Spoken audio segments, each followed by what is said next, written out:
Mi smo upozorili na to prisotnost pritiskov političnih v preteklem letu in smo upozorili recimo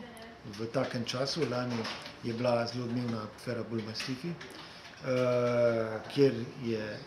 kar nekaj urednikov opozorilo na vmešavanje določenih vplivnih krogov, zlasti ta krog okrog Katarine Kresal ali pa bivšega kmetijskega ministra Pogačnika, potem v zvezi z afero Ultro se je dogajalo, potem opozorili smo na primere, ko je ljubljanski župan Zoran Janković zelo posegal v medije oziroma na njegovo pobudo začelo tožilstvo preganjati enega od novinarjev Dela, policija je zaslišala odgovornega urednika Reporterja, županov sin je grozil novinarjev Financ, in takih primerov je veliko, tudi recimo na nacionalni televiziji so se zgodile spremembe, zelo pomembne, na katere je in tudi tam je na določene politične pritiske opozarjal poslanec Andrej Magajna,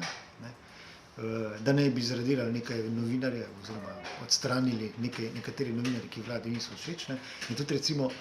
to odmiranje časa, ki se ga zdaj gre poslanka SD Vida Pečan, očitno spada v ta kontekst, da si pač vladajoči politiki predstavljajo, da pač lahko novinarjem dajo levite, kaj bodo delali in koliko časa bodo njim odmerali ali ne. Mislim, meni se je zdelo to popolnoma neumestno, da si neka poslanka vladajoče stranke dovoli poseg na tak način.